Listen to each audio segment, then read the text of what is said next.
سب دوستوں کا یہ سوال ہے مفتی صاحب کہ ہم کرپٹو کرنسی میں کام کر رہے ہیں اور جو ایتھیریم کی ہم بائنگ سیلنگ کر رہے ہیں اس کے حوالے سے، اور جو فورس آج میں ہم کام کر رہے ہیں یہ کیا اسلامک پوائنٹ آف ویو سے حلال ہے یا حرام ہے؟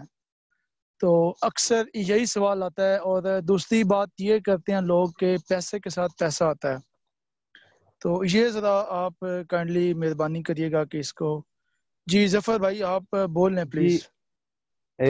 سب ممبرز یہ جو جوائن کیا ہوا میٹنگ میں، یہ سب لوگ استقبال کریں مفتی صاحب کا، ہمارے لیے قابل احترام ہے۔ تو وہ آپ کیسے کریں گے؟ جب آپ نام پر کلک کریں گے ریز ہینڈ کا آئے گا آپشن، تو ریز ہینڈ کریں گے تو سمجھ لیں کہ آپ ان کا استقبال کر رہے ہیں۔ جلدی جلدی کریں، شاباش۔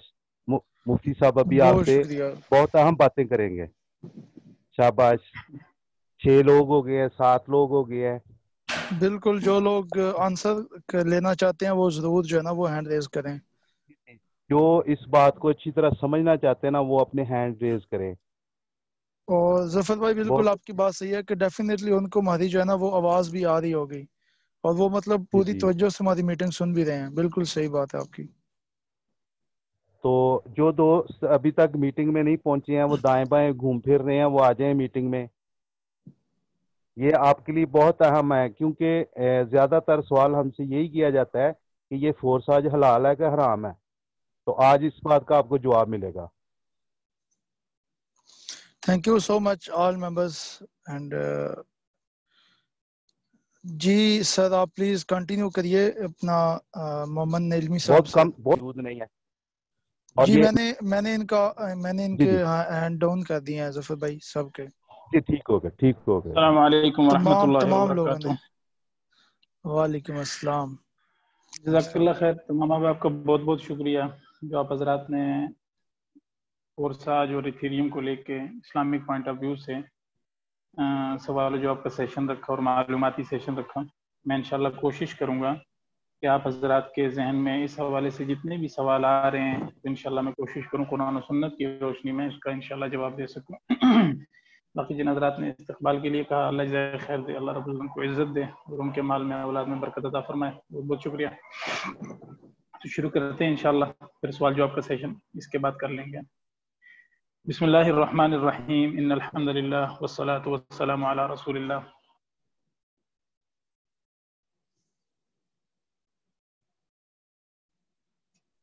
اما بعد فاعوذ باللہ من الشیطان وتعالی احل اللہ البیع وحرم الربا۔ صدق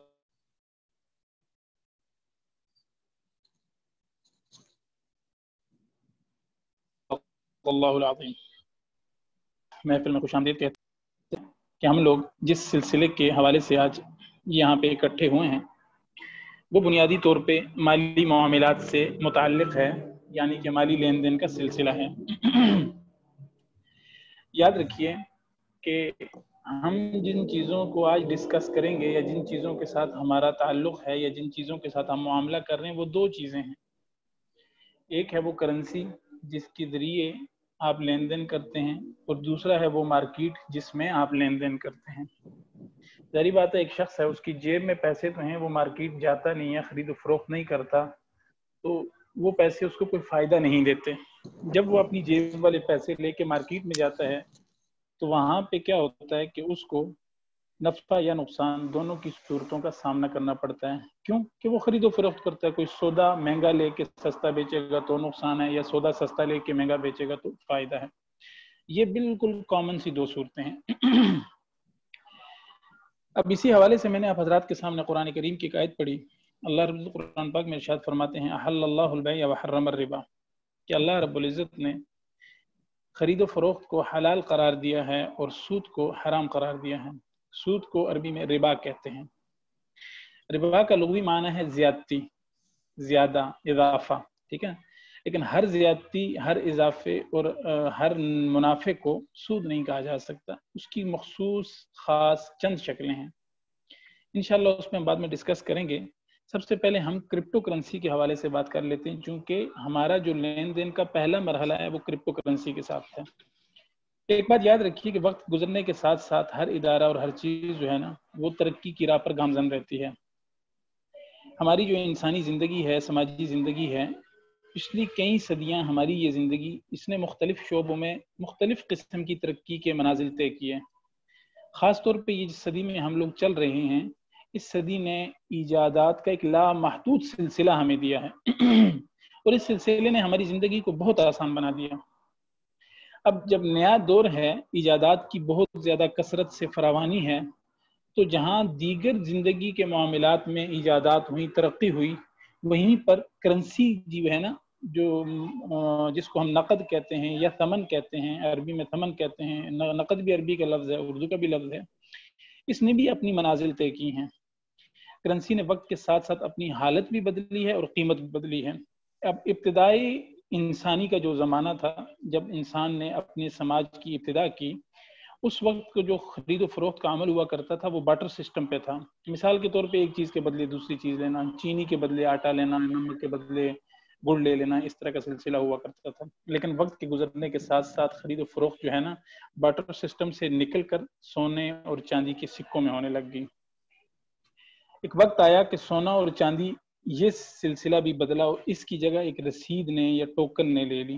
جیسے آج کل ہمارے پاس کرنسی ہے، یہ اس سے قبل کا جو زمانہ ہے مگر اس میں دیکھیں گے تو وہاں پہ ہمیں ایک ٹوکن سا مل جاتا تھا، اس پہ مخصوص مہر لگی ہوتی تھی وزارت مال کی طرف سے، ہر ریاست کی اپنی اپنی، یعنی کہ جو حیثیت اس ٹوکن کے اوپر جو رقم لکھ دی جاتی تھی، جو عدد لکھ دیا جاتا تھا، وہ خالی کاغذ کا ٹکڑا جس پہ مہر لگی تھی ریاست کی طرف سے، وہ ہم دے کر کیا کرتے تھے، اس کی عوض اپنی ضرورت کو پورا کر لیتے تھے۔ پھر مزید وقت بدلا تو پیپر کرنسی کا زمانہ آیا جس میں ہم لوگ جی رہے ہیں، اور یہ اس کی انتہا کا زمانہ ہے۔ پیپر کرنسی آئندہ 10-15 سالوں میں شاید یہ چیز بھی ختم ہو جائے، لیکن اس اختتام کے دور میں ہم نے نئے آنے والے دور کی ایجادات اور نئے آنے والے دور کی جو کرنسی کے حوالے سے ضرورت ہے وہ ہم اپنی آنکھوں سے دیکھ رہے ہیں آج کے موجودہ دور میں۔ اس کی ابتدائی شکل چیک کی صورت میں آ گئی، ڈیبٹ کارڈ کی صورت میں آئی، اے ٹی ایم کارڈ کی صورت میں آئی، ٹھیک ہے نا جی، یا پھر ڈیجیٹل ٹرانزیکشنز کی صورت میں آئی، ایزی پیسہ وغیرہ ہو گیا، ہر ملک میں اس کے مختلف قسم کے طریقہ کار ہیں۔ اس سے اگلا جو مرحلہ آتا ہے وہ ٹوٹلی جسٹ ٹرانزیکشن نہیں ہے، بلکہ وہ پراپر ایک کرنسی ہے۔ آپ کے پاس کچھ ڈیجٹس ہیں، مثال کے طور پہ آپ ان کے مالک ہیں اور آپ کے پاس ان کے رکھنے کا اختیار بھی ہے، ٹھیک ہے نا جی۔ یا ہم یوں کہہ سکتے ہیں کہ ڈیجیٹل کرنسی جو ہے وہ فزیکل کرنسی کے بالکل ایک متضاد چیز ہے، ایک الگ سی چیز ہے۔ ڈیجیٹل کرنسی کا کوئی فزیکل وجود نہیں ہوتا، لیکن اس کی قیمت جو ہے نا بالکل فزیکل کرنسی کی طرح ہوتی ہے، اور بڑھتی بھی ہے، گھٹتی بھی ہے، اور اس ڈیجیٹل کرنسی سے ہم اپنی وہ تمام تر ضروریات پوری کر سکتے ہیں زندگی کی جو ہم فزیکل کرنسی سے کرتے ہیں۔ اب اس کے بارے میں ٹیکنیکلی جو گفتگو ہوگی وہ تو اسد بھائی اور خالد بھائی بتائیں گے، لیکن میں اس کے حوالے سے شرعی پوائنٹ آف ویو سے ایک بات آپ کو بتاتا چلوں کہ یہ جو فزیکل کرنسی ہے، ظاہری طور پہ دیکھا جائے تو اس سے جب ہم اپنی زندگی کی ضروریات کو پورا کر سکتے ہیں اور یہ ہماری زندگی کے اس وقت لازمی جز بن چکی ہے، حصہ بن چکی ہے، اور دنیا کے بیشتر ممالک میں اس کا جو ہے نا اس کے ساتھ تعامل ہو رہا ہے، تو اس حوالے سے یاد رکھیے کہ یہ جو ڈیجیٹل کرنسی ہے اس کی حیثیت متعین کرنے سے پہلے ہمیں یہ ضروری ہے سمجھنا کہ شریعت اسلامیہ میں مال کس کو کہتے ہیں، کیونکہ جس انسان کے پاس 1000 کوائن ہیں، 500 کوائن ہیں، 2 کوائن ہیں، 4 کوائن ہیں، وہ کیا کہتا ہے کہ میں اتنی مالیت کا مالک ہوں۔ اب جب وہ یہ کہتا ہے کہ میں اتنی مالیت کا مالک ہوں تو سوال یہ پیدا ہوتا ہے کہ بھئی شریعت کی روح سے مال کس کو کہا جاتا ہے؟ زر کا اطلاق یعنی مال کا اطلاق کن کن چیزوں پر ہوتا ہے، اور ایسی کون سی چیزیں ہیں جن سے ثمنیت پیدا ہوتی ہے جس کو ہم مالیات کا نام یا لقب دے سکتے ہیں۔ اس اعتبار سے اس کانسیپٹ کے پوائنٹ آف ویو سے دیکھا جائے کیا ڈیجیٹل کرنسی میں یہ چیز پائی جاتی ہے یا نہیں، تو یاد رکھیے فقہائے کرام نے قرآن و سنت کی روشنی میں جو اقتصادیات اور معاشیات کے جو اصول اور قواعد بیان کیے ہیں وہ دراصل انسان کو نقصان سے بچانے اور فائدہ سے ہمکنار کرنے کے لیے وضع کیے گئے ہیں۔ پہلا اصول کیا ہوتا ہے؟ شریعت کا پہلا اصول ہے کہ الضرر لا یزال، یہ قاعدہ ہے، مستقلاً فقہ کا قاعدہ ہے اور قیامت تک یہ قاعدہ رہے گا۔ الضرر لا یزال، کیا مطلب؟ نقصان کا ازالہ کیا جائے گا۔ یہ قاعدہ اصل میں جو میں نے آپ کے سامنے جو عربی کا جملہ پڑھا ہے، یہ دراصل رسول اللہ صلی اللہ علیہ وسلم کی ایک حدیث ہے، لا ضرر ولا ضرار، نہ نقصان اٹھایا جائے گا اور نہ پہنچایا جائے گا، اس اصول پر مبنی ہے۔ اللہ کے نبی نے ہمیں خود بتا دیا کہ بھئی جو آپ نے معاملات کرنے ہیں وہ معاملات ایسے نہیں ہوں گے کہ اس میں نہ تو آپ خود جان بوجھ کے نقصان اٹھائیں یا نہ ہی کسی دوسرے کو جان بوجھ کر نقصان پہنچائیں۔ اب نبی صلی اللہ علیہ وسلم نے یہ جو ارشاد فرمایا، اس ارشاد کے پیچھے بھی قرآن کی تعلیمات ہیں۔ قرآن کی تعلیمات کیا ہیں؟ اللہ رب العزت ارشاد فرماتے ہیں لا تظلمون ولا تظلمون، کہ نہ تم ظلم کرو نہ تم پر کیا جائے، یعنی کہ ہمیں ایک اصول بتایا جا رہا ہے کہ نہ تو تم کسی کے ساتھ زیادتی کرو لین دین کے معاملے میں، اور نہ ہی تمہارے اوپر کوئی دوسرا زیادتی کرے، چونکہ اللہ کے احکام اور رسول اللہ کے جو فرامین ہیں وہ ساری انسانیت کے لیے یکساں ہیں۔ جب باقی معاملات میں نبی علیہ السلام کے احکام یا قرآن کے احکام یا نبی السلام کی احادیث یکساں ہیں، تو مالی معاملات میں بھی، لین دین کے معاملات میں بھی وہ یکساں ہیں۔ ساری انسانیت اس میں شامل ہے، کہ کافر مسلم نان مسلم کا کوئی کانسیپٹ نہیں ہے۔ اسلام قطعاً اجازت نہیں دیتا کہ بھئی آپ مسلمان کے ساتھ تو مالی معاملات میں امانت داری سے پیش آؤ اور غیر مسلم کے ساتھ جو ہے نا مالی معاملات میں امانت داری کا معاملہ نہ رکھو، نہیں، ایسا نہیں ہے، بلکہ غیر مسلم کے ساتھ تو زیادہ احتیاط کا کہا گیا۔ یعنی کہ ہم یوں کہہ سکتے ہیں قرآن، حدیث اور فقہ کے جو تین چیزیں میں نے آپ کے سامنے رکھی ہیں کہ کسی بھی کرنسی کی شرعی حیثیت مقرر کرتے وقت ضروری ہے کہ اسلام کے اس تصور عدل کو کلیدی حیثیت حاصل ہے، کلیدی حیثیت ہمیں دینی بھی چاہیے۔ اور جو پہلے زمانے کے فقہا تھے انہوں نے اپنے زمانے میں جو اجتہاد کیے یا فقہ کی جو جزیات تھی جو ان کو اس وقت کی قوموں کے سامنے رکھا، تو اس کی بھی بنیاد یہی تھی کہ بھئی نہ تم کسی کے ساتھ ظلم کرو مالی معاملات کے لین دین میں، اور نہ کوئی دوسرا تمہارے ساتھ کرے۔ پھر اس کے ساتھ ساتھ اسلامی فقہ کا ایک دوسرا قانون ہے، اور اس فقہ کا ایک یعنی کہ آپ یوں کہہ لیں کہ ایک کلیہ ہے، جس کو عمومی طور پہ کہا جاتا ہے کہ عرف اور عادت، یعنی کامنلی ایسا ہوتا ہے، جس کو ہم آج کی زبان میں کہہ سکتے ہیں کامنلی، اس کو عربی میں اردو میں عرف کہا جاتا ہے، عادت کہا جاتا ہے۔ کیا مطلب ہے عرف اور عادت کا؟ کہ جن امور کی بابت نصوص موجود نہ ہو، یعنی کہ جن معاملات کے بارے میں قرآن و سنت کا کوئی واضح حکم موجود نہ ہو، قرآن و سنت نے اس کی صریح رہنمائی نہ کی ہو، تو ان معاملات میں لوگوں کے آپسی معاملات کو، لین دین کو، ان کے طریقہ کار کو دیکھا جاتا ہے، اور یہ لوگوں کا معاملہ کرنا یہ بذات خود ایک قانون بن جاتا ہے۔ جیسے مثال کے طور پہ ڈیجیٹل کرنسی کے حوالے سے قرآن و سنت میں تو کوئی وضاحت نہیں ہے، اس زمانے میں تو بارٹر سسٹم تھا۔ اب سوال یہ پیدا ہوتا ہے کہ جب اس زمانے میں بارٹر سسٹم تھا تو پھر ہم نے فزیکل کرنسی کو کیسے ایکسیپٹ کر لیا، یا ہم نے سونا چاندی کو کیسے ایکسیپٹ کر لیا، یا ہم نے ٹوکن والے اور رسید والے زمانے کو کیسے ایکسیپٹ کر لیا؟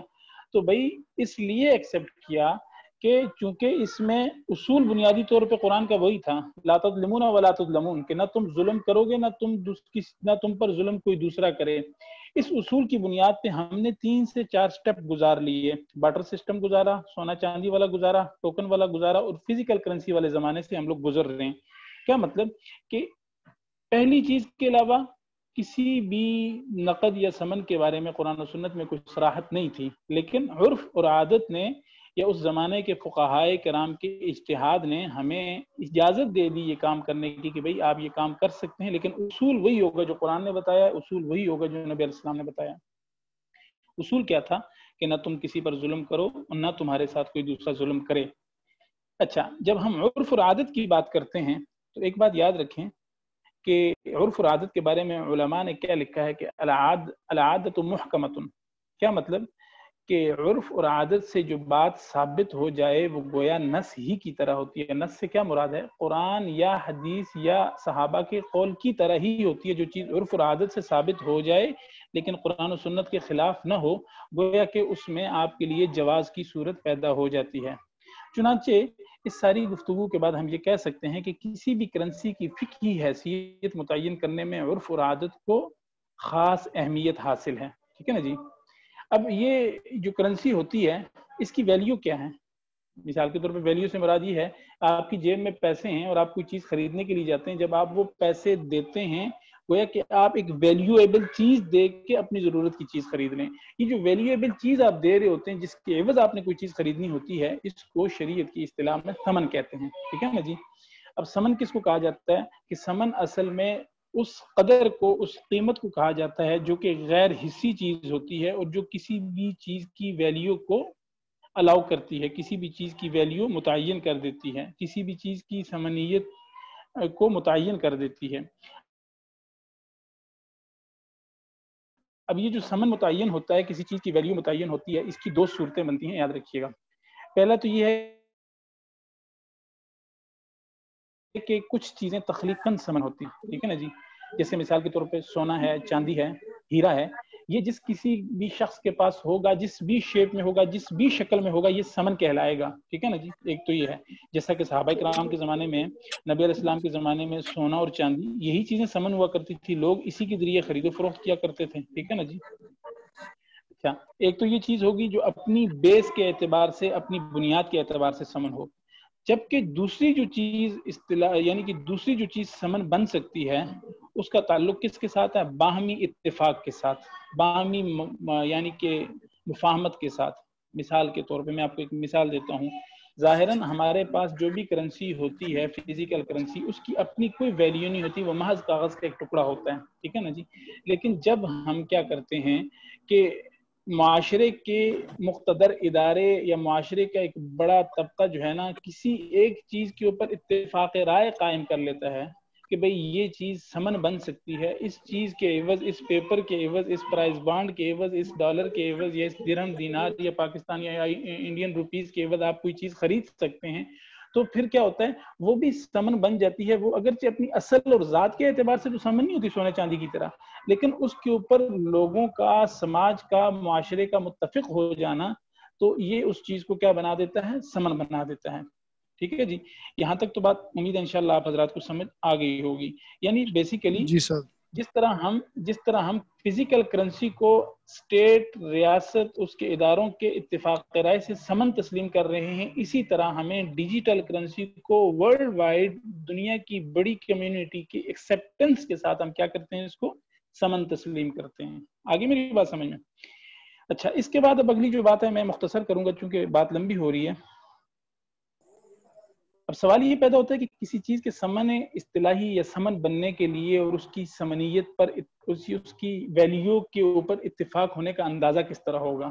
مثلا ہم یہ کہتے ہیں، ایتھیریم کی بیس پہ ہم لوگ بات کرتے ہیں کہ یار ہم کیسے تسلیم کر لیں کہ یہ ایک ایسی چیز ہے، اس سے ہم اپنی ضروریات زندگی کو پورا کر سکتے ہیں۔ یہ تو ایک حقیقت آج کے دور میں تو ہم تسلیم کر رہے ہیں، لیکن اس کو ہم قرآن و سنت کی روشنی میں دیکھ رہے ہیں، جیسے میں نے آپ کے سامنے پہلے گفتگو کی ہے۔ ایک بات یاد رکھیں، اس کی دو صورتیں ہوتی ہیں۔ پہلی صورت یہ ہوتی ہے کہ عوام میں کسی کرنسی کا چلن عام ہو جائے، کوئی کرنسی اتنی زیادہ استعمال ہونے لگ جائے اور حکومت بھی اس کو بطور کرنسی قبول کر لے، یہ تو پہلی چیز ہے جو کسی بھی کرنسی کو بطور ثمن تسلیم کر لیتی ہے۔ اب ہوتا کیا ہے کہ عرف ختم ہونے سے اس کرنسی کی ثمنیت بھی ختم ہو جائے گی۔ جیسے مثال کے طور پہ ہمارے ملک میں پہلے 1000 کے نوٹ اور 500 کے پرانے جو نوٹ تھے، وہ جب تک حکومت نے اس کو قرار دیا ہوا تھا کہ اس کی ویلیو 500 کی اور 1000 کی ہے، عوام میں وہ چیز رائج تھی۔ جو ہی حکومت نے قانون بدلا تو وہی 1000 کا نوٹ اور 500 کا نوٹ جو ایک ہفتہ پہلے اپنی ویلیو رکھتا تھا، ایک ہفتے کے بعد وہ کاغذ کا ایک ٹکڑا تھا یا اس سے بھی گئی گزری قیمت پہ جا چکا تھا، ٹھیک ہے نا جی۔ یہ اس کا تعلق ہے کس کے ساتھ؟ کہ ایک مخصوص دائرہ کار میں رہنے والے، بسنے والے جو افراد ہیں، جو معاشرہ ہے، ان کا آپس میں کسی بات پہ اتفاق کر لینے کے ساتھ۔ ظاہری بات ہے وہ اتفاق لوگ تو نہیں کرتے، وہ جو معاشرہ ہوتا ہے، جو سماج ہوتا ہے، اس میں ایک قانون ہوتا ہے، ایک ادارہ ہوتا ہے، ایک ریاست ہوتی ہے، اس کا سینٹرل بینک ہوتا ہے، ان کا مالیات کا ایک ادارہ ہوتا ہے، وہ لوگ کرتے ہیں۔ یہ تو عام کرنسی کے بارے میں، یعنی کہ یہ جو میں نے آپ کے سامنے گفتگو کی۔ دوسری شکل اس کی کیا ہوتی ہے کہ حکومت اپنی جانب سے کسی چیز کو کرنسی مقرر کر لے، جیسا کہ ہمارے ہاں ہے۔ دونوں صورتیں ہم لوگوں نے اپنے اپنے وقت میں دیکھی ہوئی ہیں کہ ابھی جو ہمارے پاس مروجہ جو کرنسی ہے، یہ حکومت نے ہمارے لیے بالجبر قرار دی ہے کہ بھئی آپ اس کو تسلیم کرو گے، اور ہم تسلیم نہیں کرتے تو ہمارا انکار کرنے کا فائدہ کچھ نہیں ہے۔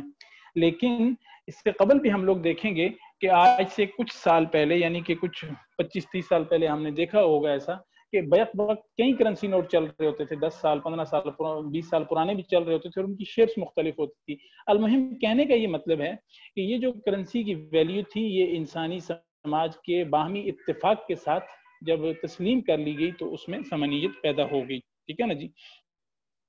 اب چونکہ ہم آ جاتے ہیں کرپٹو کرنسی کی طرف کہ یہ کیا ہے، اس کی حیثیت کیا ہے اور اس کی ویلیو کیا ہے۔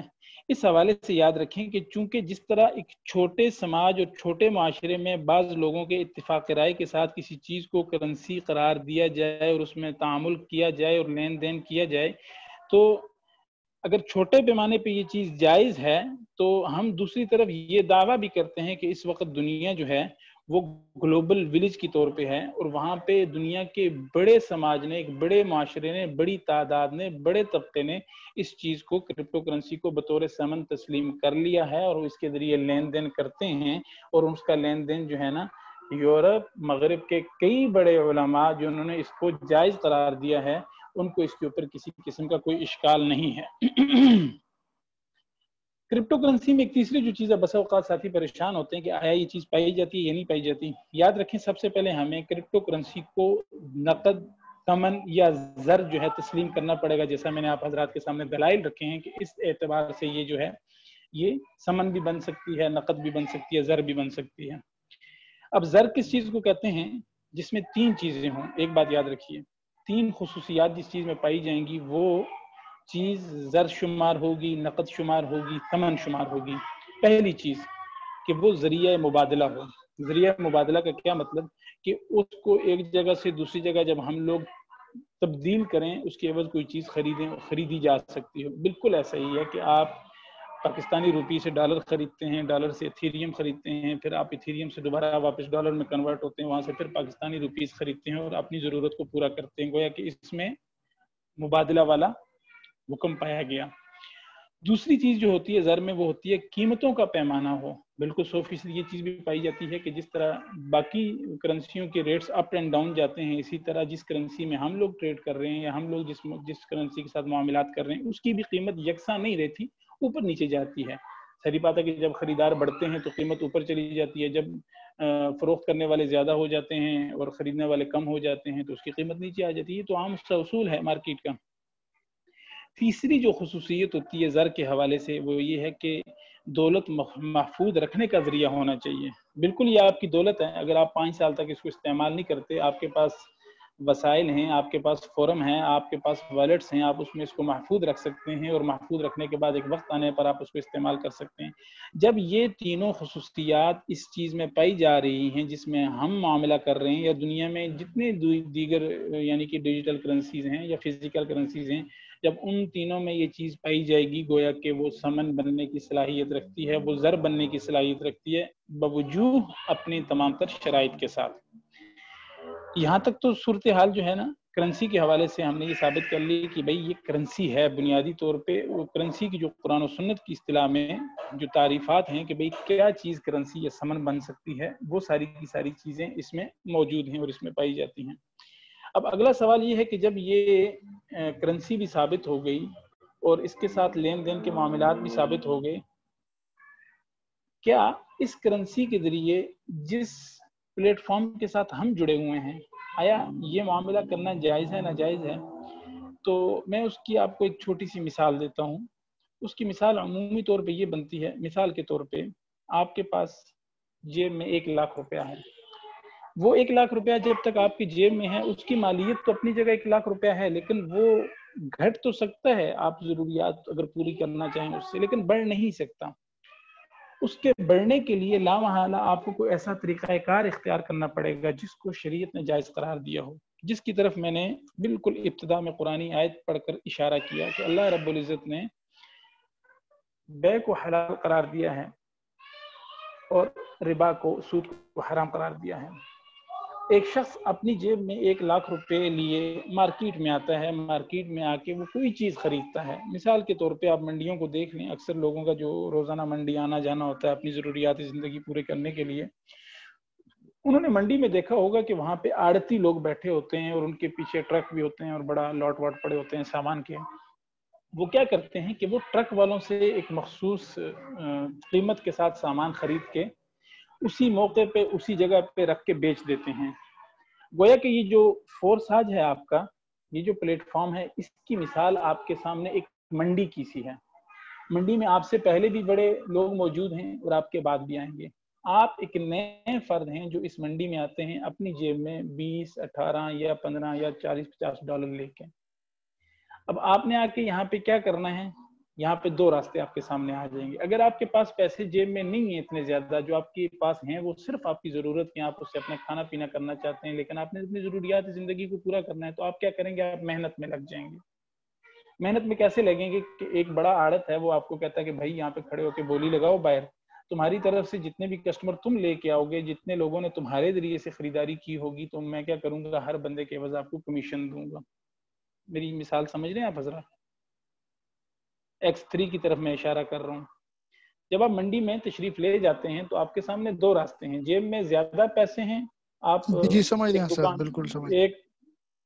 آپ کے پاس 1,00,000 روپیہ ہے، منڈی میں تشریف لے گئے ہیں، آپ کے سامنے دو راستے ہیں، دو دکانیں ہیں. ایک دکان خالی ہے، ایک بھری ہوئی ہے، یا یوں کہہ لیں کہ دونوں دکانیں خالی ہیں. دو ہی راستے ہیں کہ جو خالی دکان ہے، یا تو آپ 1,00,000 روپے کا سامان لے کے اس میں بیٹھ جائیں اور اس سے جو ہے نا آپ اپنا روزگار کریں، یا اگر آپ کے پاس پیسے نہیں ہیں، جو ہیں بہت کم ہیں، آپ کی اپنی ذاتی ضرورت کے، تو آپ کیا کرتے ہیں کہ آپ کسی دوسرے بھری ہوئی دکان والے بندے کے ساتھ جڑ جاتے ہیں کہ یار تمہارے پاس تو مارکیٹ میں سامان پڑا ہوا ہے، میں ایسا کرتا ہوں، میں تمہارے سامان کو بیچنے کی کوشش کرتا ہوں، آپ مجھے اس کا عوض دو، اس کا کمیشن دو، اس کا پروفٹ دو، جو بھی آپ نام لے لیں.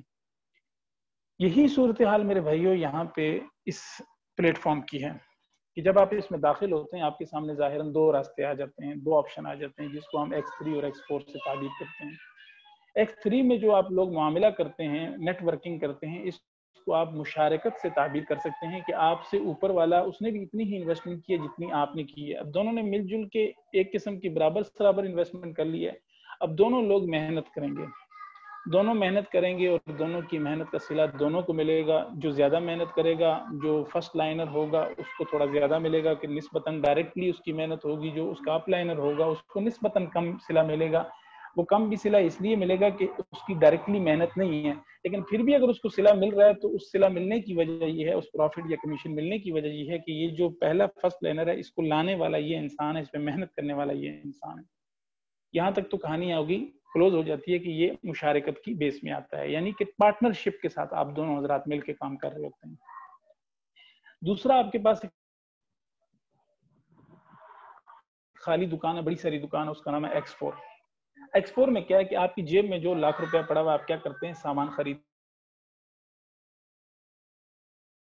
کے بیٹھ جاتے ہیں اس میں. آپ اپنے ایک کو ملائیں، دو کو ملائیں، اور ہوتا کیا ہے کہ بھائی آئیں مل جل کے کام کرتے ہیں. ایک شخص پیسہ لگا رہا ہے، دوسروں کو کہتا ہے کہ بھائی تم بیٹھ کے کام کرو اس پہ، جس کو ہم ظاہراً صورت مضاربت کی دے سکتے ہیں. مضاربت میں کیا ہوتا ہے کہ مال ایک شخص کا ہوتا ہے، جگہ دوسرے شخص کی ہوتی ہے، یا مال ایک شخص کا ہوتا ہے لیکن وہ خود کام نہیں کرتا، اس نے اپنے پیسوں کو آگے لگا دیا ہوتا ہے، سامان لے کے اتار کے رکھ دیا ہوتا ہے کہ بھئی تم یہ سامان بیچو، یہ جو بھی آ کے خریدنے والا خریدے یا بیچنے والا بیچے، لیکن یہ کہ اس سامان سے اس کو منافع ہوتا رہتا ہے. بعین ہی یہ مثال آپ اس کو شرعی اصطلاح میں مضاربت کے ساتھ اس کی تعبیر کر سکتے ہیں کہ آپ کو وہاں پہ جو پروفٹ آ رہا ہوتا ہے، سم ٹائم اسپل اوورز کی صورت میں آ رہا ہوتا ہے، سم ٹائم آپ کی ڈاؤن سے آ رہا ہوتا ہے، سم ٹائم آپ کے اپ سے آ رہا ہوتا ہے، رائٹ سے آ رہا ہوتا ہے، لیفٹ سے آ رہا ہوتا ہے. وہ اس لیے آ رہا ہوتا ہے کہ جو مارکیٹ بنائی گئی ہے، بنانے والے نے اس مارکیٹ میں کچھ ایسے اصول وضع کیے ہیں جن اصولوں کی بنیاد پر کسی شخص کے ساتھ ظلم نہیں ہوگا، کسی شخص کے ساتھ زیادتی نہیں ہوگی، کسی شخص کا حق نہیں مارا جائے گا، کسی شخص کی حق تلفی نہیں ہوگی.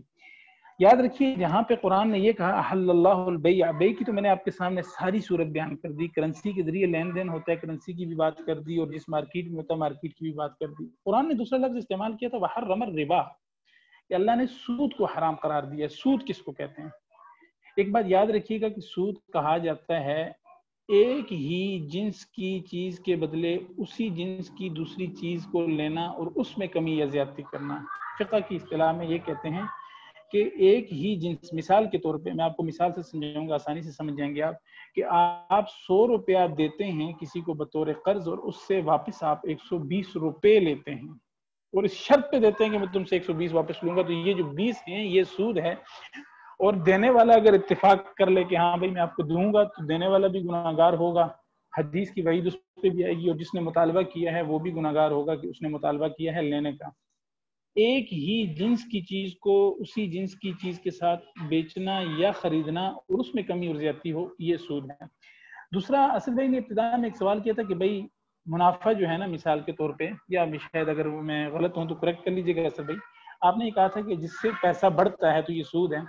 تو بھائی گزارش یہ ہے کہ پیسہ بڑھنا مطلقاً سود نہیں ہے. کوئی بھی انسان, اگر آپ کی بات کو مان لیا جائے تو پھر دنیا میں سارے کاروبار حرام ہو جائیں گے. یار ہر کاروبار میں تو پیسہ بڑھتا ہے نا. ایک الگ بات ہے کہ اخراجات ہوتے ہیں, تھوڑے ہوتے ہیں, زیادہ ہوتے ہیں, لیکن بہرحال وہ جو چیز آپ کی ہوتی ہے, جو مارکیٹ میں آپ کی شاپ ہے, دکان ہے, کچھ بھی ہے, اس کی ویلیو بڑھ رہی ہوتی ہے, آپ اس میں ٹریڈ کر رہے ہوتے ہیں. تو پھر تو دنیا کا کوئی بھی کام, کوئی بھی کاروبار حلال رہ ہی نہیں سکتا اگر مطلقاً پیسے کے بڑھنے کو سود قرار دیا جائے. تو اس لیے سب سے پہلے یہ بات اپنے ذہن میں رکھیں کہ محض پیسے کے بڑھنے کو سود قرار نہیں دیا جا سکتا. ہاں پیسہ جو بڑھ رہا ہے اس کے بڑھنے میں کوئی ایسی غیر شرعی شرائط تو نہیں ہے جس کی بنیاد پہ ہم یہ کہہ سکیں کہ یار اس نے جو پیسے کو زیادہ کیا ہے, اس نے جو اپنی مالیت کو بڑھایا ہے, یا اس نے پیسہ کمایا ہے, اس کے کمائی میں کوئی ایسی شرط تھی, کوئی ایسا ذریعہ تھا, کوئی ایسا طریقہ تھا جس کی بنیاد پہ یہ حرام ہو گیا. کیونکہ جب قرآن ربا کا لفظ استعمال کرتا ہے تو حرام چیزوں کے حوالے سے, حرام کمائی کے حوالے سے سب سے ٹاپ لیول پہ جو چیز ہے وہ ہے سود. سود کے بعد نیچے آ جاتا ہے غصب, وہ بھی حرام ہے. ظلم, وہ بھی حرام ہے. قرآن نے 3 چیزوں کو ممنوع قرار دیا ہے. ربا کو ممنوع قرار دیا ہے. آیا جو ہم کام کر رہے ہیں اس میں ربا کی کوئی صورت بنتی ہے؟ نہیں. کیوں نہیں بنتی؟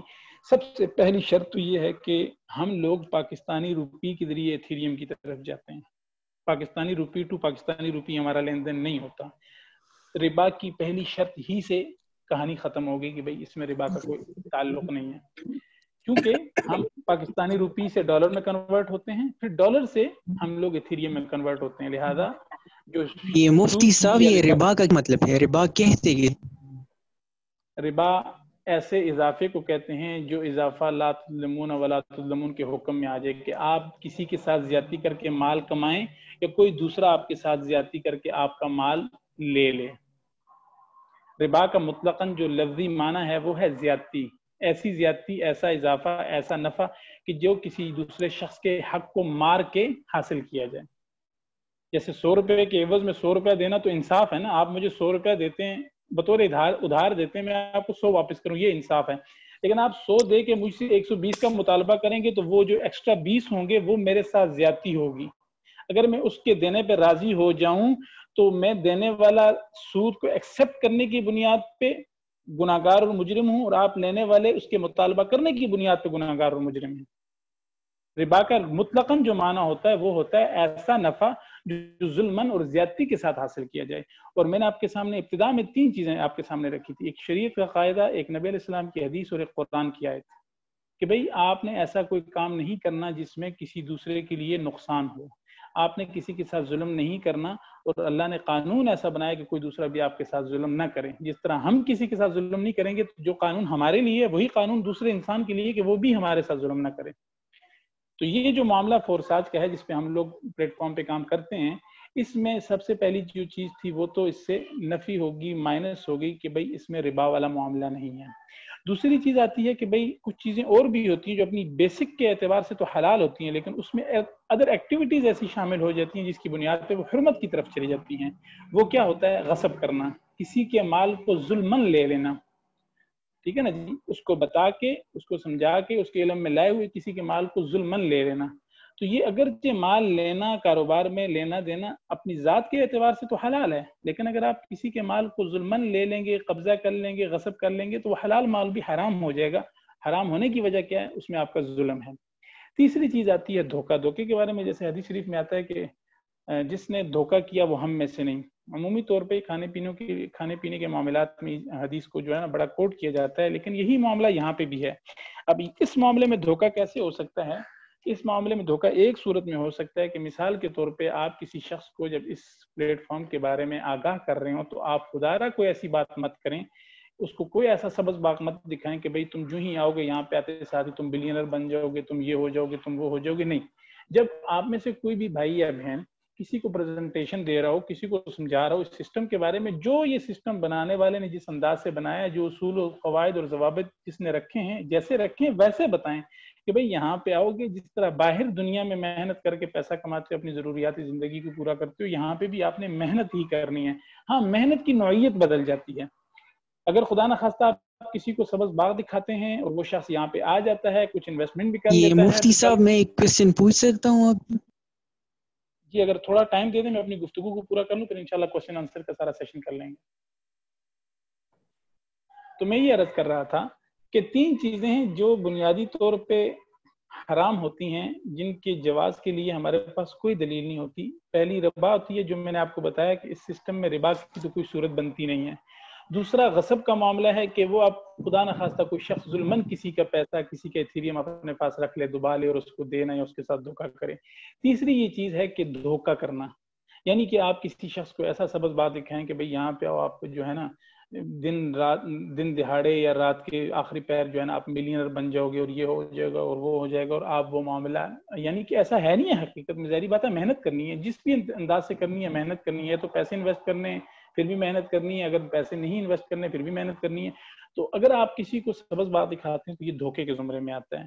آپ اس کو بتائیں کہ بھئی یہ سسٹم ہے، فائدہ مند ہے، جوائن کریں، محنت کریں، جس طرح کسی آفس میں جا کے محنت کرتے ہیں یا کسی دوسرے فورم پہ جا کے محنت کرتے ہیں، یہاں پہ بھی آپ محنت کر کے اپنے پیسے کما سکتے ہیں.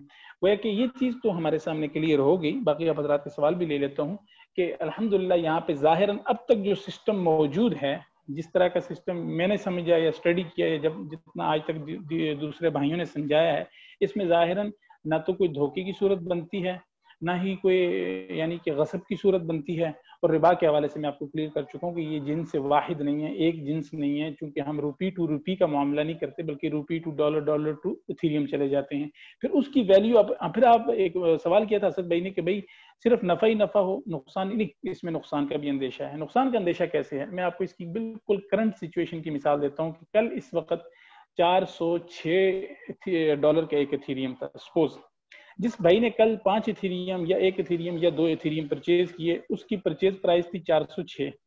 آج دن کو اس کی پرائس چل رہی تھی 386 390 لائک دیٹ، اس کے راؤنڈ اباؤٹ چل رہی تھی. تو ظاہراً اس نے کسی چیز کو خریدتے ساتھ ہی نقصان کا سامنا کیا. گویا کہ اس میں دونوں اعتبارات پائے جاتے ہیں. اس کی ویلیو اپ اینڈ ڈاؤن ہوتی ہے. آپ اپ ویلیو پہ کوئی چیز پرچیز کرتے ہیں، وہ ڈاؤن ویلیو پہ آ جاتی ہے، آپ خسارے میں جا رہے ہیں. کاروبار میں یہی ہوتا ہے کہ ہمیشہ آپ کو نفع نہیں ہوتا، اگرچہ کیا نفع کے لیے جاتا ہے، لیکن نقصان اور نفع یہ دونوں چیزیں کاروبار کا حصہ ہوتی ہیں اور کاروبار میں لازم ہوتی ہیں. تو یہاں پہ بھی یہی ہے کہ جس کرنسی میں اور آپ ٹریڈ کر رہے ہوتے ہیں تو یہ بھی اپنی ویلیو کو اپ اینڈ ڈاؤن کرتی ہے. یہ اپ اینڈ ڈاؤن کرنا ہی اس بات کی دلیل ہے کہ اس میں صرف نفع ہی نفع نہیں ہے بلکہ نقصان کے چانسز بھی ہوتے ہیں. اور کاروبار کا اور حلال جو بے ہے جس کی طرف قرآن اشارہ کرتا ہے، اس کے بنیادی اصولوں میں سے بھی ایک اصول یہی ہے کہ بھئی اس میں صرف اور صرف نفع کی یعنی کہ 100% نفع کی امید رکھنا یہ بے وقوفی ہو سکتی ہے. کرتا اگرچہ ہر شخص نفع کے لیے ہے، لیکن بہرحال اس کو بسا اوقات جو ہے نا نقصان کی کسی سچویشن کا، کسی صورت کا سامنا بھی کرنا پڑتا ہے. تو مجھے امید ہے جو میں نے گفتگو کی ہے، کافی کوشش میں نے اپنی طرف سے ضرور کیا کہ الحمدللہ آپ کا کانسیپٹ کلیئر کر سکوں اسلامک پوائنٹ آف ویو سے. لیکن پھر بھی اگر وہ کمی کوتاہی رہ گئی ہو تو میں آپ حضرات سے معذرت چاہتا ہوں، اور کسی بھی ساتھی کے ذہن میں کوئی سوال ہو تو وہ بلا تکلف کر سکتے ہیں. جزاک اللہ. بہت شکریہ، بہت شکریہ، جزاک اللہ، جزاک اللہ. آپ نے اتنا ڈیٹیل سے، اتنا بریفلی ساری چیزوں کو ایکسپلین کیا، اور میرا تو نہیں خیال کسی کا کوئی سوال رہتا ہو، لیکن پھر بھی اگر کسی کا کوئی سوال رہتا ہے تو وہ کر سکتے ہیں. جی مفتی صاحب، میرا کوشچن یہ ہے کہ آج